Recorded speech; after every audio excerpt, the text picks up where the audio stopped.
¿cuál es la válvula que genera, o sea, cuáles son las válvulas desde el punto de vista de afección, ¿no es cierto? Son las más frecuentemente afectadas.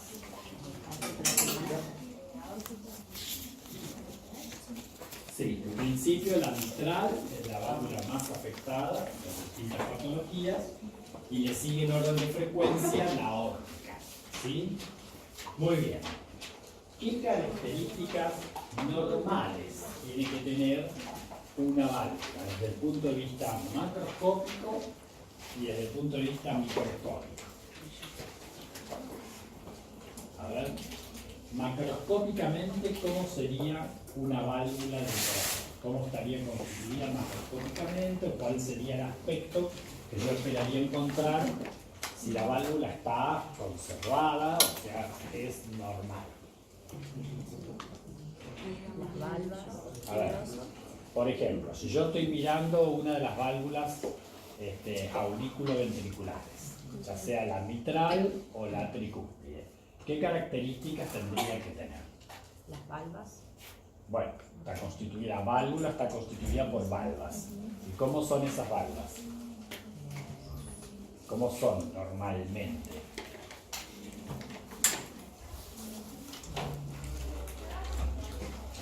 ¿Cómo son? Desde el punto de vista macroscópico, ¿cómo es una válvula normal y una válvula mitral? ¿Sí? Macroscópicamente. ¿Cómo son? Son delgadas, ¿no es cierto? Las válvulas son muy delicadas, son finas, generalmente son flexibles, son plegables, tienen un borde libre y otro inserto. Y la característica más importante es que en línea general se las considera avasculares. Cuando yo veo vasos en las valvas, esa válvula está enferma. Son avasculares. Entonces deben ser delicadas, finitas, flexibles, generalmente tienen un color blanco rosado, soportadas por cuerdas tendinosas. Las cuerdas tendinosas son más firmes, son blanco nacaradas, y las cuerdas tendinosas a su vez, ¿no es cierto?, emergen justamente de los músculos papilares del corazón, ¿cierto? Muy bien, entonces una de las características macroscópicas más importantes a tener que ver es que en general son avasculares. Uno podría ver, que es imperceptible, ¿no es cierto?, alguna llegadita de un vasito en la zona de inserción de la valva, ¿no? Pero en línea general la valva no tiene vasos, por transparencia no se le ven vasos. Entonces, si yo le veo vasos, ¿qué me indica eso? Si yo veo por transparencia vasitos en la valva, que hubo neovascularización. Si hay neovascularización, es probable que esté hablando, ¿no es cierto?, de un proceso inflamatorio preferentemente crónico, ¿no es cierto? Entonces es una valva que mínimamente está yendo hacia la fibrosis, que es uno de los daños que pueden sufrir esas valvas. Engrosamiento por esclerofibrosis, es una de las consecuencias o de los procesos que generalmente afectan a las valvas del corazón, la esclerofibrosis. Muy bien. Otro de los daños esperables, que como ustedes saben, ¿no es cierto?, sobre un terreno inflamatorio crónico que además está fibrosado, ¿no es cierto?, existe la posibilidad de que hayan depósitos de hidroxiapatita, ¿cierto? O sea que se calcifique. Esa es otra consecuencia y otro cambio morfológico vinculado a los daños propios de la válvula, que además de que se puedan fibrosar, se calcifiquen. Calcificación de tipo,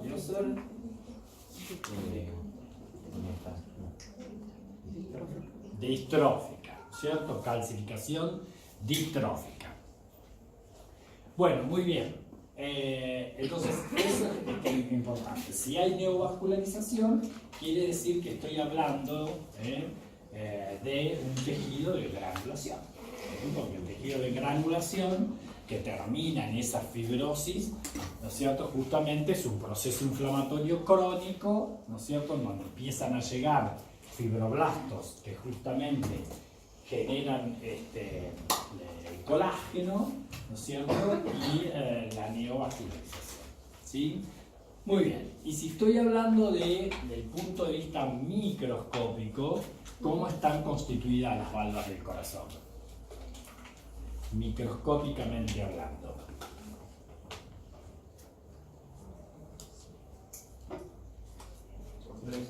¿Cómo es una válvula? Una válvula. Centralmente por una capa fibrosa, una esponjosa hacia afuera y la ventricular. La ventricular. ¿Ventricular? ¿Qué sería? Está bien, entonces tienen un núcleo denso fibroso, eso le da la estructura a la valva, ¿no? Básicamente, el núcleo denso fibroso, que tiene un colágeno, que es lo que le da la estructura, ¿no? El soporte mecánico, la estructura básicamente, ¿no es cierto? Y después tiene una capita esponjosa, que es tejido conectivo laxo, que tiene mucho mucopolisacárido, es como mixomatosa, es un aspecto esponjoso, que esa es la que soporta por ahí las tensiones, ¿no es cierto?, de la valva.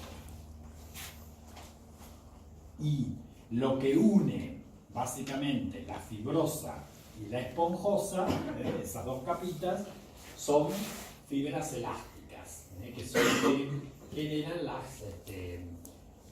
básicamente que la válvula se contraiga o se relaje, ¿no es cierto? Se contraiga y se relaje en cada movimiento de las valvas. Entonces, hay fibras elásticas que unen una capa de conectivo laxo, con mucopolisacáridos, que es la esponjosa, y una capa densa constituida por colágeno, que es la fibrosa.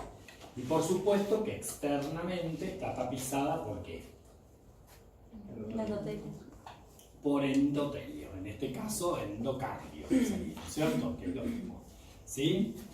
Endocardio que tapiza las valvas y que puede tapizar también las cavidades internas del corazón, ¿no es cierto? O sea, hay un endocardio mural y un endocardio valvular, ¿sí?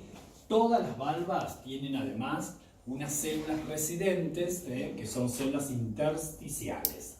Justamente esas células intersticiales es a partir de esas células que se produce la calcificación, porque esa célula intersticial se diferencia hacia una célula como de tipo osteoclástico y son las que intervienen justamente en la remodelación del tejido conectivo, porque son las que forman, por un lado, el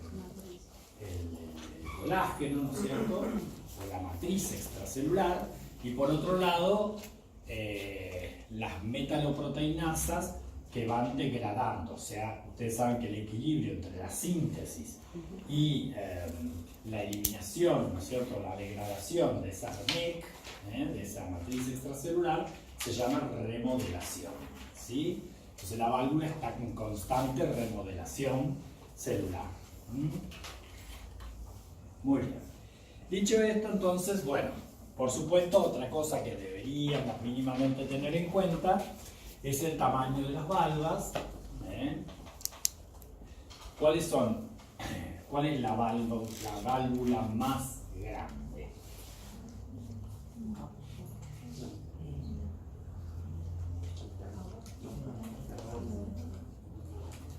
Las válvulas del lado derecho siempre son más grandes que las válvulas del lado izquierdo. ¿Sí? Recuerden, la válvula tricúspide tiene 12 centímetros. Si uno la abre y mide la longitud de la valva, tiene 12 centímetros. Abierta, ¿no? Sí. Desplegada. Sin embargo, la mitral tiene 10, más o menos. Y si hablamos de las otras, tenemos la pulmonar, que tiene 8,5, y la aórtica 7,5. ¿Sí? Siempre las del lado derecho son un poquito más grandes, desplegadas, que la del lado izquierdo. Muy bien. Bueno.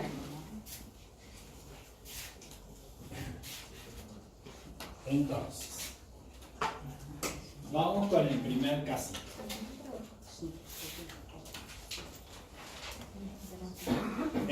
Yo sé que, bueno, las valvulopatías, en línea general, ¿no es cierto?, siempre, tarde o temprano, se van a manifestar desde el punto de vista clínico con un soplo, ¿no es cierto?, que es el pasaje o el ruido anómalo que nosotros escuchamos, ¿no es cierto?, entre los ruidos cardíacos, ¿sí?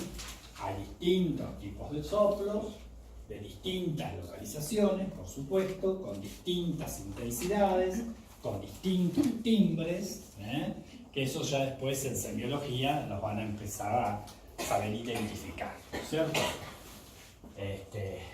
Por supuesto que hay soplos que son sistólicos, hay soplos que son diastólicos, y dentro de estas fases del ciclo, ¿no es cierto?, pueden ser holosistólicos, telesistólicos, mesosistólicos, etc. ¿Sí? Eso ya más adelante los van a ver, ¿no es cierto?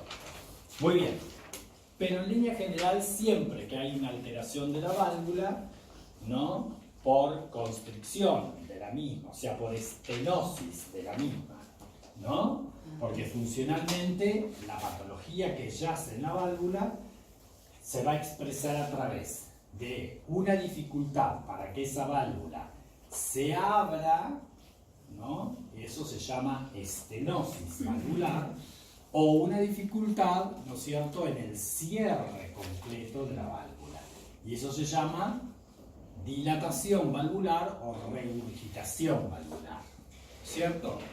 Entonces, si una válvula, por lo que sea, tiene una dificultad para abrirse completamente, entonces va a dejar el orificio más pequeño, o eso es variable, ¿no es cierto?, y se comporta como una estenosis. Entonces ya vamos a hablar de estenosis mitral, de estenosis aórtica, etc. Y de lo contrario, si la alteración lo que genera es un cierre incompleto de la válvula, va a haber un flujo retrógrado de esa válvula en cada sístole. Cuando el corazón se contraiga, va a salir sangre para arriba, porque la valva auriculoventricular, por ejemplo, no se cerró. Entonces hay un reflujo. Eso se llama entonces regurgitación o dilatación valvular, ¿no es cierto? En ambas circunstancias pueden terminar por distintos mecanismos, ya sea por sobrecarga de presión o por sobrecarga de volumen, terminan en una disfunción miocárdica, ¿no es cierto?, que al principio puede estar, como ustedes ya saben, compensada por una hipertrofia cardíaca, pero que con el tiempo, ¿no es cierto?, el corazón claudica y aparece la insuficiencia cardíaca. O sea que todas las valvulopatías, tarde o temprano, ya sea por sobrecarga de presión o por sobrecarga de volumen, vinculado a la estenosis o a la regurgitación, van a terminar en insuficiencia cardíaca cuando se venzan los mecanismos compensadores, ¿sí? Tema que después va a hablar Betancourt la próxima clase, ¿sí?, de insuficiencia cardíaca. Muy bien, entonces como veremos, la insuficiencia cardíaca es un tema pura y exclusivamente fisiopatológico y es una consecuencia de distintas patologías, de distintas patologías. O sea que no es una patología en sí. Muy bien, entonces, si uno empieza a estudiar las valvulopatías, uno puede ver que, bueno, la valvulopatía puede ser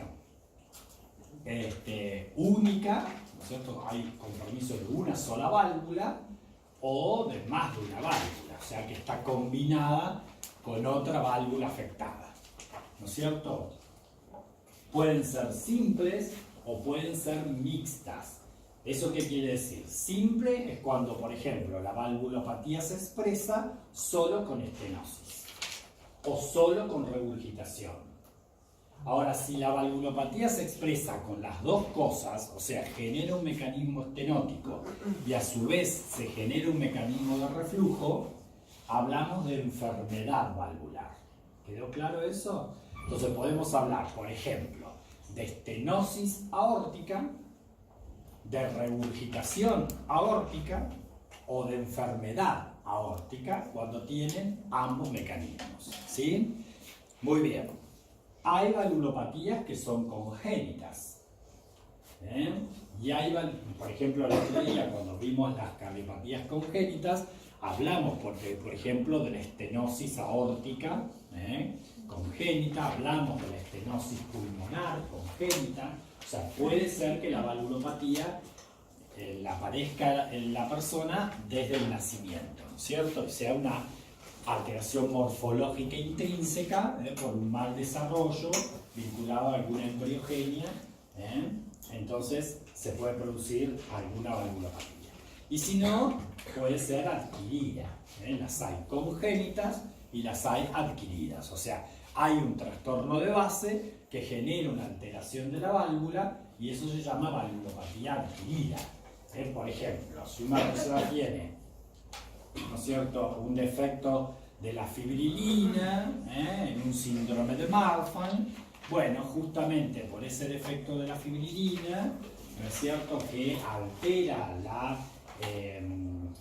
aumenta de alguna manera la formación de factor de crecimiento transformante beta, bueno, eso puede estar implicado, puede generar, entre otras cosas, una valvulopatía, ¿sí?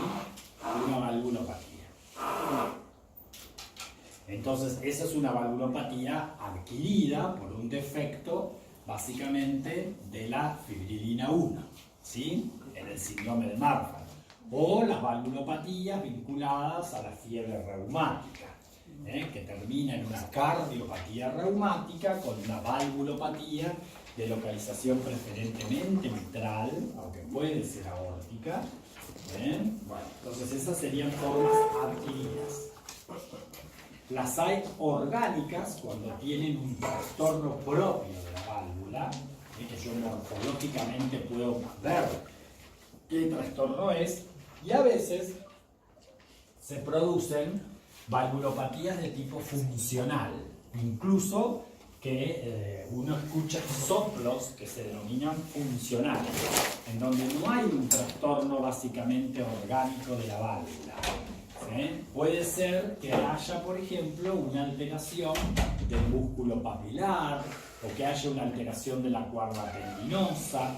Lo más frecuente es que haya una dilatación del anillo por dilatación miocárdica, ¿no es cierto? Y eso trae aparejado por ahí un reflujo que genera un soplito, pero es funcional. La válvula no tiene nada. El problema lo tiene la pared por ahí del ventrículo.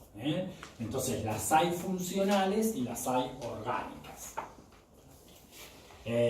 Bueno, las hay muy leves, donde el paciente vive con esta valvulopatía muchos años, y que son a veces asintomáticas, no tiene más que un pequeño soplito, que por ahí pueden ir retrogradando con el tiempo, hasta valvulopatías que llevan a la muerte al paciente si no se las trata rápidamente. O sea que las hay desde leves hasta mortales, ¿sí?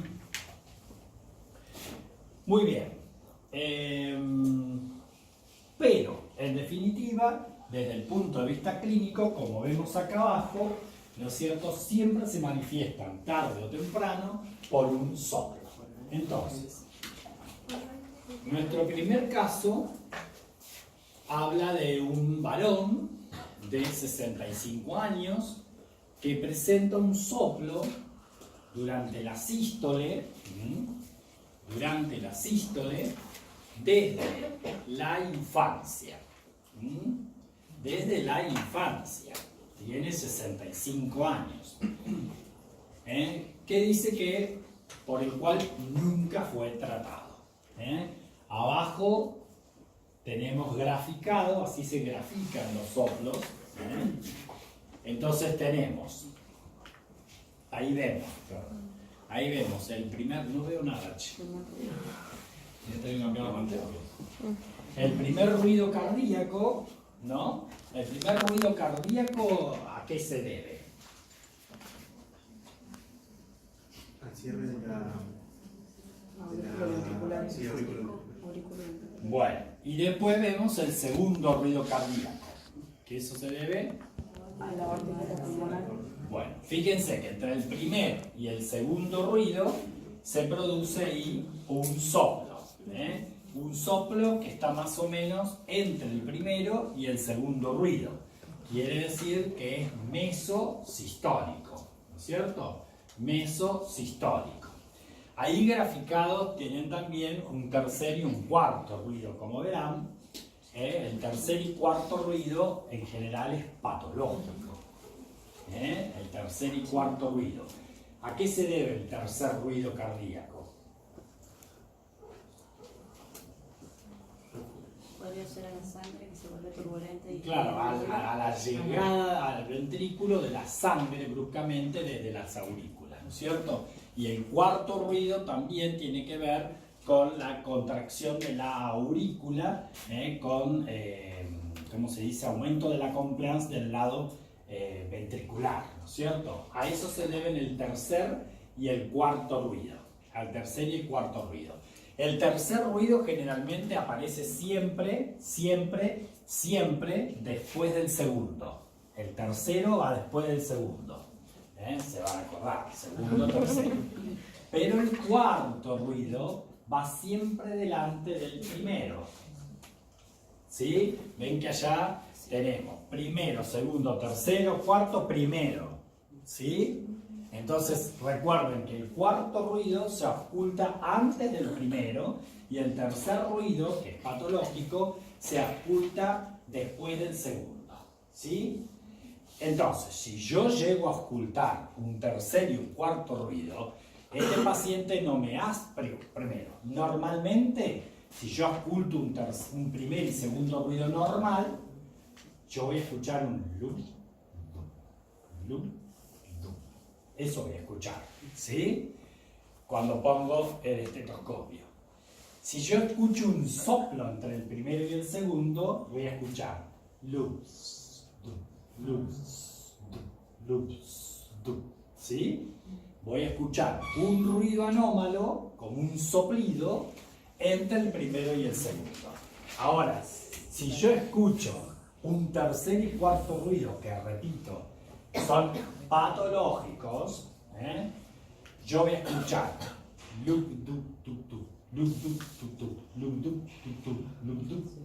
eso se llama ritmo de galope. Van a escuchar como un caballo galopando. Van a escuchar, ¿sí? ¿Se van a acordar? Bueno, y por supuesto, si además tiene un soplo en el medio, va a ser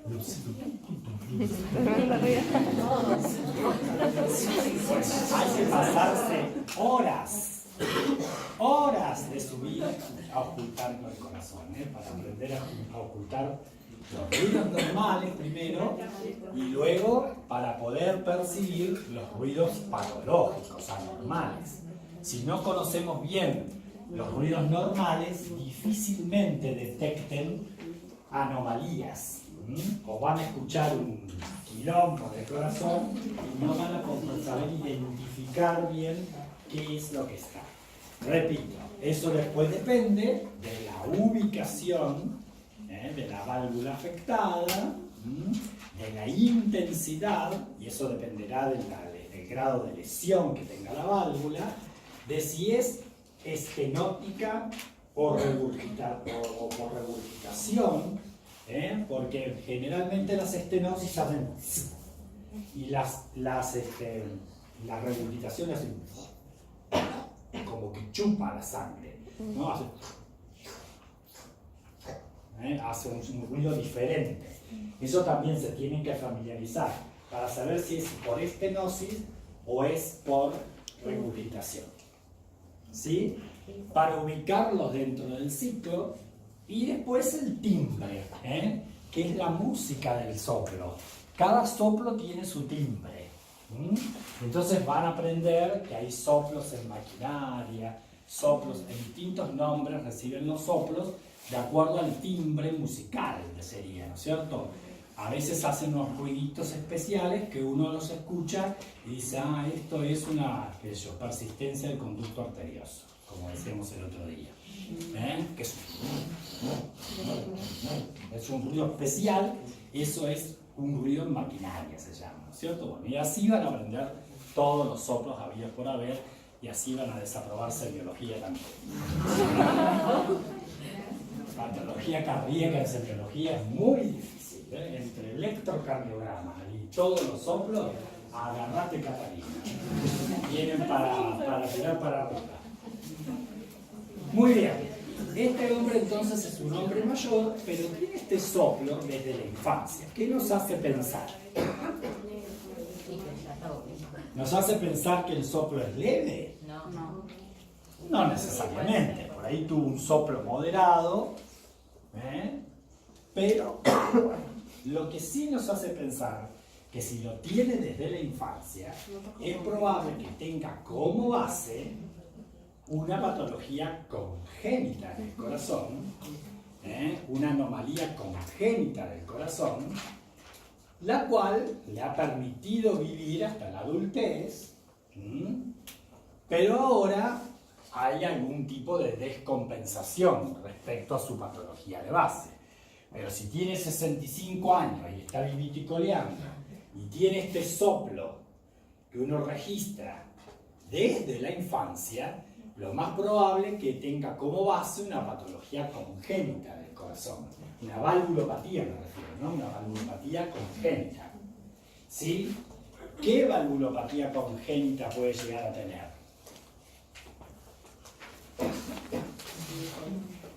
De las que ustedes conocen, de las que leyeron para hoy.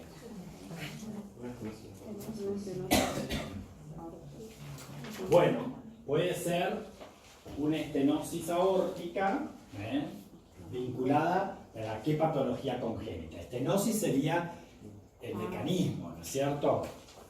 Como decís, una estenosis en la aórtica. O sea, ustedes creen que lo más probable es que tenga una valvulopatía aórtica congénita, que tiene que ver con qué? Con una anomalía del desarrollo de la misma, ¿no es cierto? ¿Y cómo se llama esa anomalía que generalmente aparece en la aórtica desde el punto de vista congénito? Porque la aórtica, ¿cómo tendría que estar constituida normalmente? La válvula aórtica. Pero acá, si estoy hablando de estas, no de las aurículas ventriculares, sino de la arteria aorta y de la pulmonar, las valvas son, o sea, acá no tiene valvas. ¿Qué tiene? Claro, las semilunas o válvulas, ¿cómo se llaman?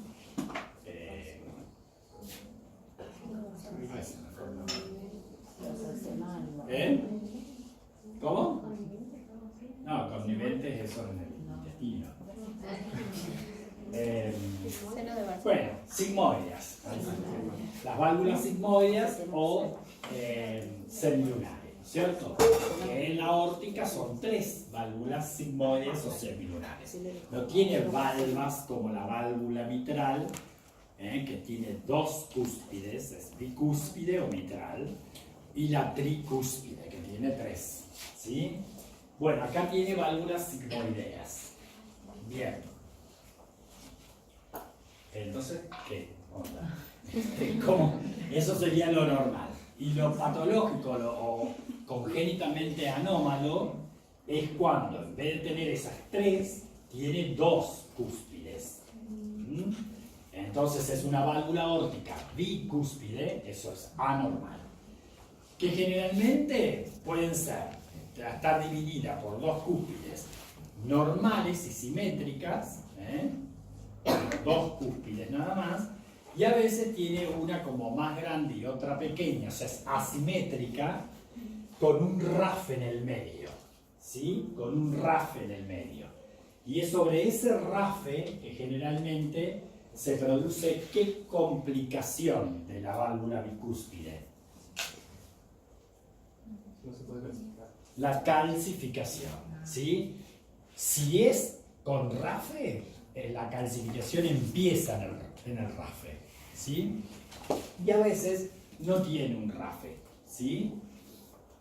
Pero tiene 2 cúspides en vez de 3. Pero siempre que hay una, hay raspe. ¿Cómo? Siempre que hay una, hay raspe. O puede presentarse una No. Generalmente son o 2 cúspides, Ajá. o a veces es asimétrica, con una cúspide más grande, un RAFE y otra cúspide pequeña. Claro. ¿Sí? Bien. Cuando tienen RAFE en el medio, que es como un tabique en el medio, sobre ese tabique se produce la calcificación. Entonces, probablemente este paciente que tiene una bicúspide, probablemente ahora se calcificó, y eso es lo que está produciendo un mayor compromiso estenótico, en la adultez. O puede ser también que estas valvas, como ustedes sabrán, si están alteradas morfológicamente y a su vez están calcificadas, tienen lesión o por lo menos activación del endocardio. ¿Y eso qué puede generar? O trombos, o predisponen a las infecciones, ¿no es cierto? Y aparece lo que se llama, ¿cómo, Juan? Si se predisponen las infecciones, ¿qué se sobreagrega a una válvula previamente enferma? Un trombo. No. Bueno, se genera unos trombitos, ¿no es cierto? Pero si se sobreagrega infección, porque el trombito sobre una válvula, ¿cómo se llama? Vegetación, que no es más que un trombo, ¿sí? Vegetaciones de distintos tamaños. En este caso, generalmente son pequeñitas, milimétricas, de 2 a 4 milímetros, por ahí 5, pero cuando tienen esa vegetación o trombo, se contamina o se coloniza por bacterias, aparece ¿qué cosa? La endocarditis, la endocarditis infecciosa. Entonces, algo de esto tiene que estar pasando para que este hombre se haya descompensado a esta edad, ¿no es cierto? Cuando ya se supone que tiene previa una válvula enferma.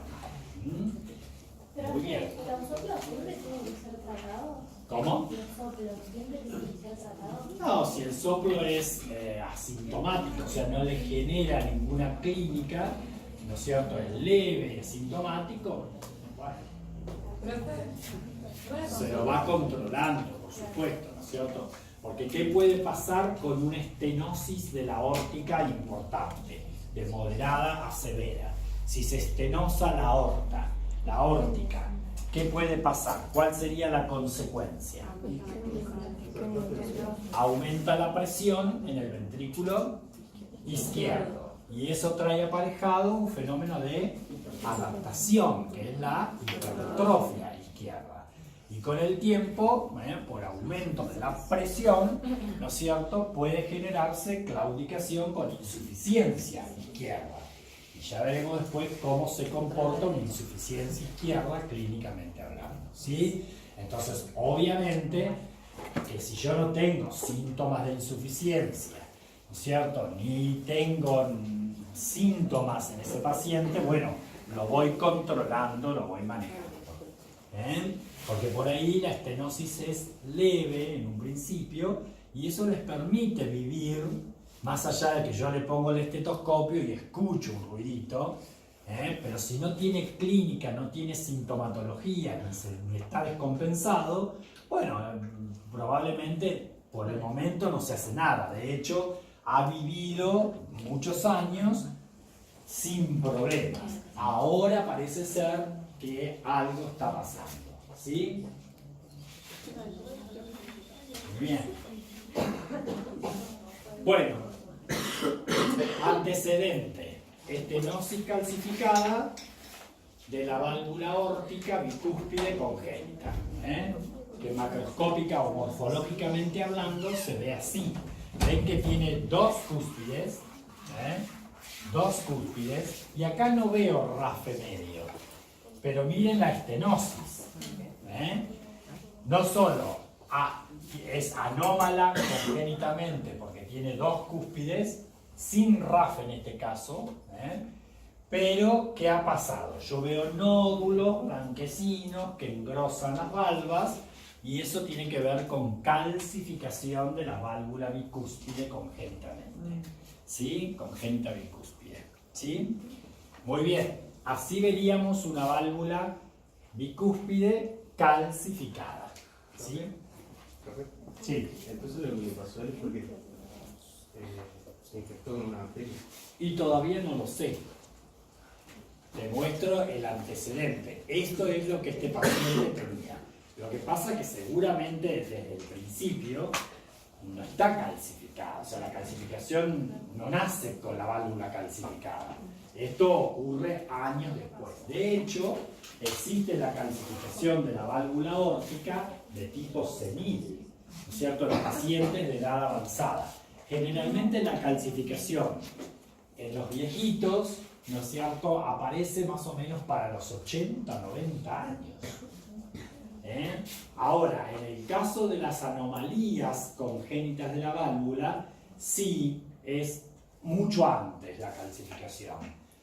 Ocurre entre los 60 y los 70 años. ¿Sí? Y nuestro paciente dice que tiene 68. ¿Sí? Muy bien.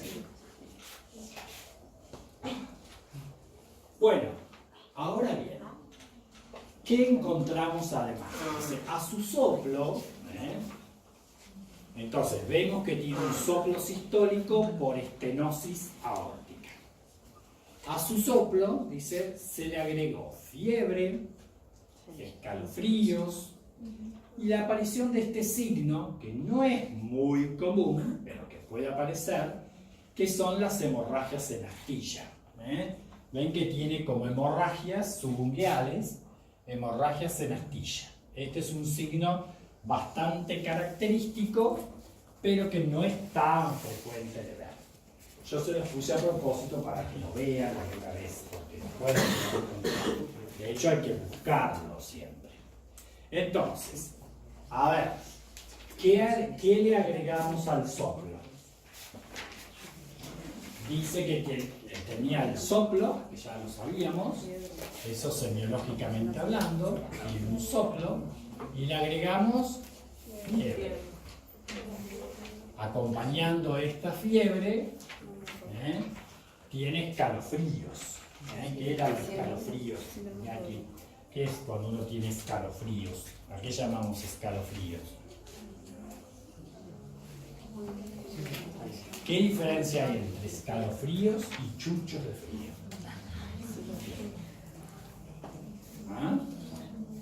Me salió medio chileno.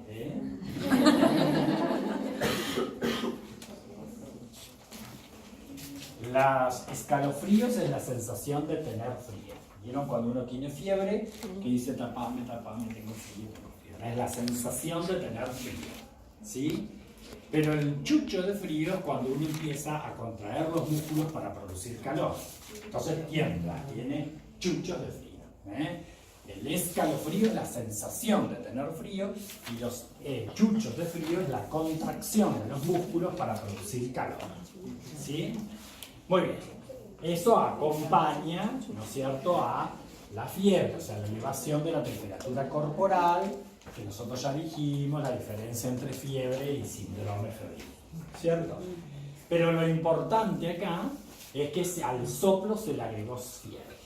Ustedes a un paciente que le ocultan soplo y levanta la temperatura corporal entre 38,5 hasta 40 grados puede ser, ¿sí? Soplo más fiebre es sinónimo de endocarditis infecciosa. Esto es igual a endocarditis infecciosa. No decimos más endocarditis bacteriana porque sabemos que las endocarditis, si bien lo más frecuentemente es producida por bacterias, pueden estar producidas por hongos, por parásitos, etc. Entonces, no siempre es una bacteria. ¿Sí? Muy bien. Y acá un signo, un hallazgo, que es un signo menor, un signo menor, las hemorragias sencillas. Esto forma parte de uno de los criterios menores. Entonces, siempre que tengamos soplo más fiebre, endocarditis infecciosa. Y acá hay que correr, porque las endocarditis infecciosas clínicamente tienen distintas formas de presentación. Si bien lo más común es que la endocarditis clínicamente se presente en forma subaguda, que es el tipo 1, esta nos da un tiempo para cultivar básicamente, ¿no es cierto?, el germen y poner el tratamiento, nos da un tiempo, la subaguda. Pero puede ser que el desenlace de esta endocarditis sea agudo o sobreagudo. Y en este caso nos da horas. En horas el paciente se nos puede morir. Entonces acá hay que correr, hay que hacer hemocultivos cada 2 horas e incluso hasta cada 10 minutos si es necesario. Cuanto antes tenemos que ver qué germen es el que está generando este proceso de endocarditis para poder poner el tratamiento específico y salvarle la vida a nuestro paciente. Pero todo no es tan fácil acá. Profe, ¿cómo llega el paciente este? ¿Con una fiebre? ¿Con una fiebre únicamente? Con soplo, con fiebre. Soplo con fiebre. ¿Sí? Soplo, fiebre, y bueno, después buscamos estos signos que pueden aparecer que tienen que ver con inmunocomplejos o con microémbolos. Con inmunocomplejos o por microémbolos aparecen ahora una serie de, ¿cómo se dice?, de signos clínicos que uno los busca. Son criterios menores para el diagnóstico y no siempre aparecen. No siempre aparecen, pero hay que reconocerlos.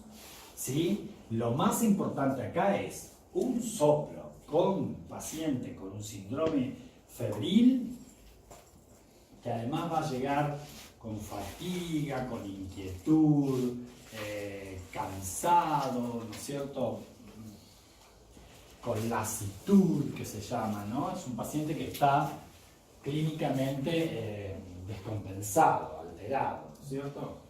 Bueno, lamentablemente, ojo, es muy importante tener en cuenta. Entonces hablamos de que esto puede ser una endocarditis de tipo 1, que era la subaguda. Puede ser una endocarditis de tipo 2, que es la aguda, o sobreaguda. ¿Sí? Y hay un grupo, que esto no figura en el libro de patología, pero sepan ustedes que hay un grupo que está dentro del grupo 3, que son las formas de presentación clínica de la endocarditis infecciosa atípicas. Entonces, lo típico es siempre tener, desde el punto de vista cardíaco, un soplo. Desde el punto de vista infeccioso, ¿no es cierto?, fiebre, con debilidad, con cansancio, con litro acelerada, con leucocitosis, o sea, todo lo que ustedes conocen de un síndrome infeccioso. A lo que se le agregan a veces algunos signos vinculados a microémbolos o a la formación de inmunocomplejos. ¿No es cierto? Pero a veces hay formas atípicas. Las formas atípicas son aquellas que, por ejemplo, están cursando con una endocarditis infecciosa y el paciente no tiene fiebre. O el paciente tiene un síndrome de fiebre de origen desconocido, ¿no es cierto? Pero en general sin elevación de temperatura demasiado marcada, ¿no es cierto? O cursan con una anemia sobreagregada, ¿sí? Entonces, nos confunde el cuadro clínico, ¿no es cierto? Nos confunde el cuadro clínico. no es el cuadro clínico claro de diagnóstico que es sonografía. Profe, ¿se presenta mucho eso o es como menos común? ¿Cómo? ¿Se presenta mucho la forma típica o...? Sí, ahora vamos a ver. Perdón, ¿hola? Sí.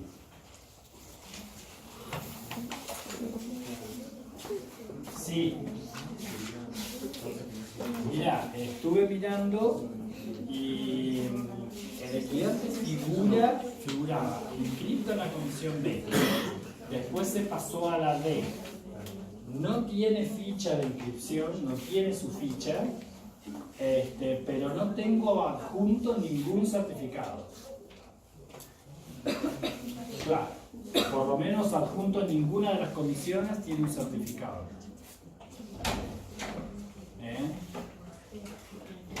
Bárbaro. Bárbaro. Bueno, listo, no, gracias. Anda buscando a la policía un estudiante. Tengan cuidado, no sé. Siempre. ¿A quién, profe? No queremos el nombre, pero... Entonces, estábamos hablando...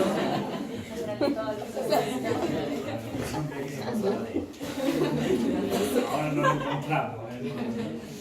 Bueno. Me detengan por ustedes, pero bueno, decíamos, hay muchas formas de presentación atípica. ¿En qué caso la presentación es atípica? Muy común en los pacientes mayores de edad, en especial ancianos. Los ancianos a veces no elevan la temperatura como uno espera, entonces uno oculta soplo, no hay fiebre, ¿no es cierto? O cursa con otras cosas que no son las que comúnmente vemos en la endocarditis infecciosa, como les decía recién, con un síndrome anémico, tienen soplo y sin embargo están haciendo una endocarditis infecciosa. Ojo con eso, o sea, hay que pensarla cuando el paciente tiene un soplo, no tiene fiebre, pero tiene más de 65 años. Especialmente los más grandes todavía. Esos pueden hacer formas atípicas de presentación clínica. La otra razón que puede ser que presenten formas atípicas son los drogadictos endovenosos, que ingresa el microorganismo directo a la sangre, generalmente llega al corazón derecho. Entonces, en vez de hacer un soplo sistólico por afección de válvulas del lado izquierdo del corazón, como sería la mitral, lo esperable, o la aórtica, tienen compromiso de la tricúspide.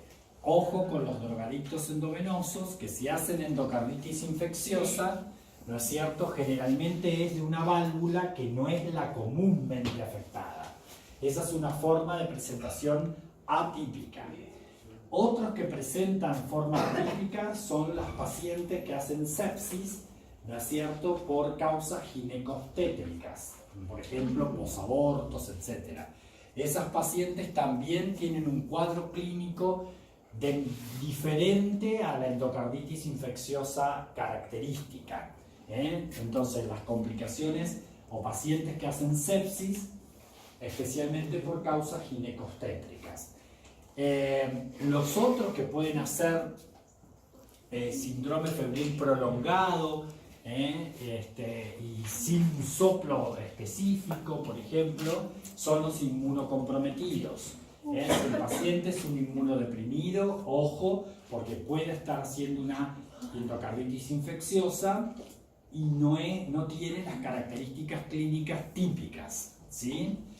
Y por último, se comporta diferente una endocarditis vinculada a válvulas protésicas. Cuando la válvula afectada no es la válvula mitral o aórtica natural, sino que se produce un proceso de endocarditis sobre válvulas que son bioprótesis o prótesis mecánicas. El comportamiento clínico a veces también difiere. En esos 5 casos, que repito, personas mayores de edad, inmunocomprometidos, drogadictos endovenosos, sepsis por causas ginecostéticas y prótesis valvulares pueden estar haciendo un cuadro de endocarditis infecciosa con características atípicas. Eso no está en el libro, así que ojo con eso. Profe, ¿Sí? en los drogadictos, ¿cuál es el que se podía infectar? ¿Qué válvula? La tricúspide generalmente está afectada. La tricúspide. La tricúspide. Bueno, entonces acá tenemos a un soplo, le agregamos fiebre y ya vemos un signo que es un criterio menor, como son las hemorragias en astillas. Estoy en condiciones de pensar, obligado a pensar con soplo más fiebre en endocarditis infecciosa. ¿Sí? Estoy obligado a pensar. Eso sí, por suerte, en general se comportan clínicamente en forma típica, ya sea subaguda o sobreaguda. ¿De qué depende la agudeza del cuadro? Bueno, generalmente las formas subagudas, ¿no es cierto?, son aquellas endocarditis que se desarrollan sobre una válvula previamente anómala, enferma, por lo que sea, por cardiopatía reumática, por anomalías del desarrollo, lo que sea. Si la válvula previamente está enferma y el germen causal, ¿no es cierto?, es poco virulento, el cuadro generalmente es subagudo. Nos da como un tiempo, algunos días, para diagnosticar y esperar los hemocultivos y ver si podemos darle al bicho que las produce. ¿Sí? Ahora, si el cuadro es sobreagudo o agudo, esto generalmente, la válvula es normal, pero, ¿no es cierto?, el germen que participa es muy virulento, ¿sí? Entonces destruye la válvula rápidamente. El paciente se descompensa rápidamente, ¿sí? Entonces, estas son las peores, ¿no es cierto? Estas son las peores, hay que correr, porque en horas el paciente se nos muere si no hacemos nada. ¿Cómo? Claro, bueno, correr significa correr para lograr el diagnóstico de la infecciosa y fundamentalmente, después ahora vamos a ver qué vamos a hacer para el diagnóstico, ¿no es cierto?, determinar el germen. Acá, lamentablemente, hay que pensarlas. Y ahí depende de las luces del médico. Si el médico no las piensa, probablemente tarde mucho en diagnosticarlas, ¿sí? Porque el cuadro clínico no es el de una endocarditis infecciosa característica clásica típica, ¿sí? Entonces hay que pensarla en esas situaciones. ¿Cuáles son los gérmenes que generalmente las afectan? Bueno, cuando hablamos, hay 4 categorías de gérmenes. Los más frecuentes, que son los gérmenes que se dan en el 80-85% de los casos, son los gram positivos. Los gram positivos.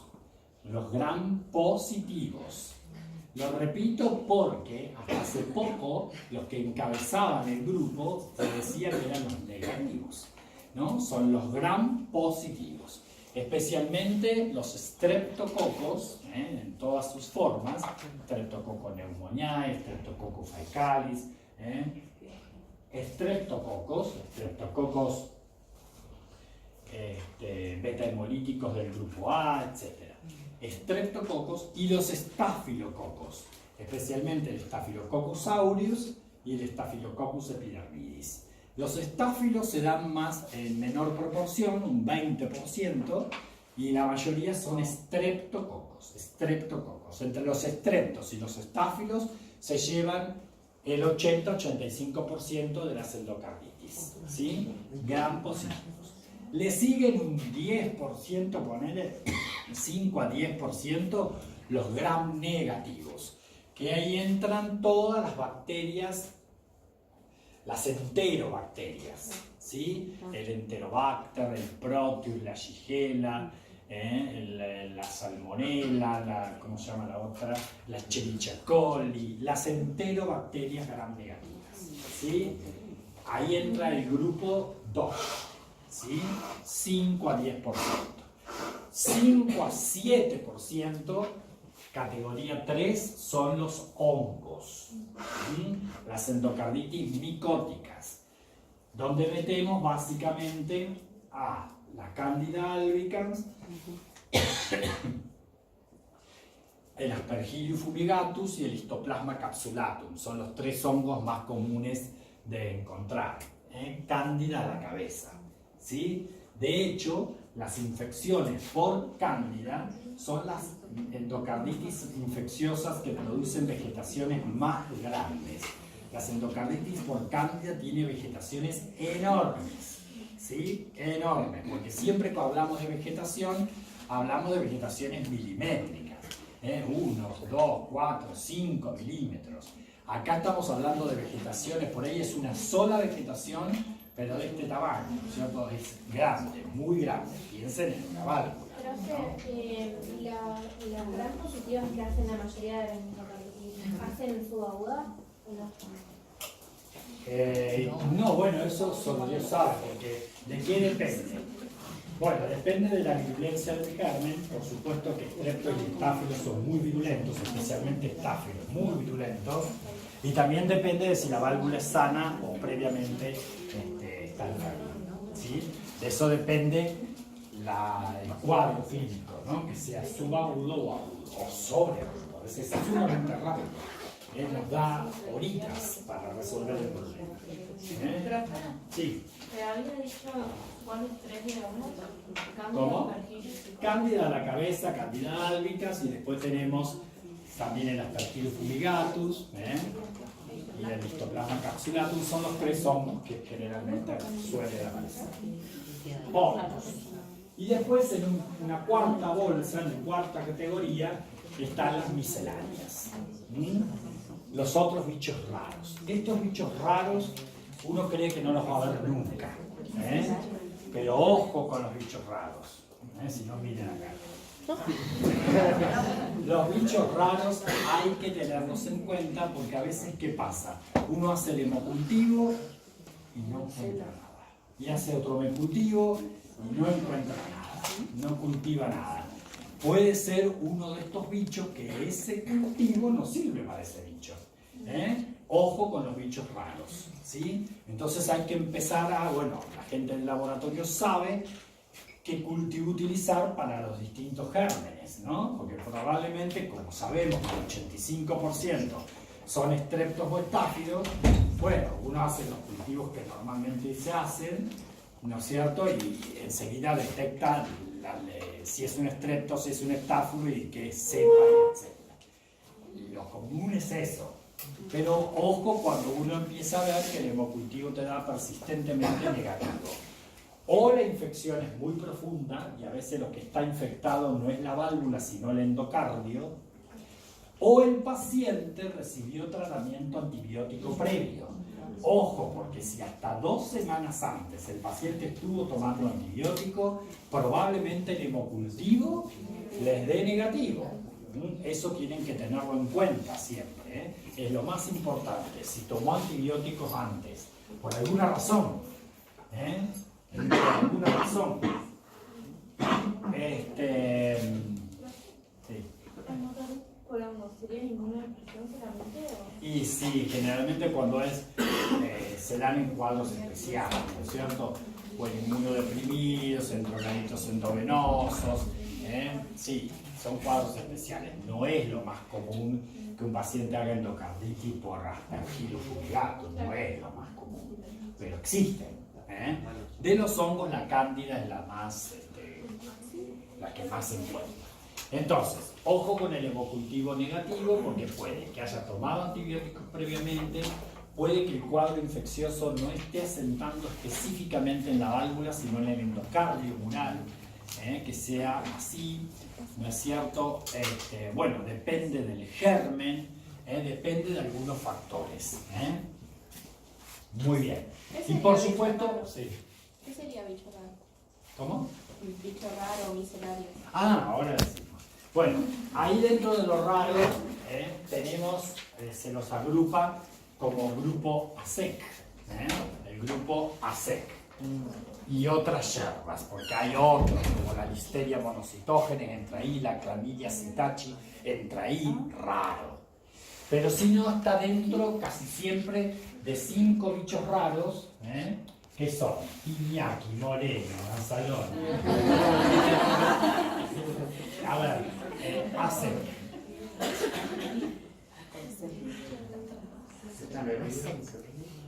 Sí, ASEC, me faltaba uno.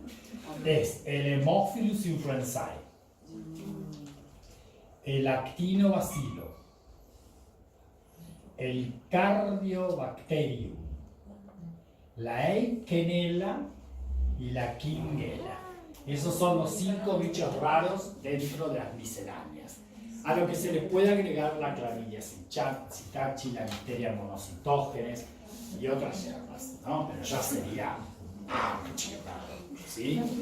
Pero tengan en cuenta estos bichos, tengan en cuenta estos bichos porque puede ser que esté dentro de las misceláneas, no sé, un estrato o un espasmo. ¿Lo puedo repetir? Los endocardititos endovenosos casi siempre hacen endocarditis por Staphylococcus, especialmente coagulasa negativos, coagulasa negativos como el epidermidis que está en la piel. Entonces el paciente lo que hace al inyectarse por la droga, se mete el bacilo que está en la piel, se lo mete en sangre. Porque desde el punto de vista de la clínica también depende, más allá de los gérmenes, depende de condiciones del huésped. Como dijimos, que esté en estado de sepsis, que esté sufriendo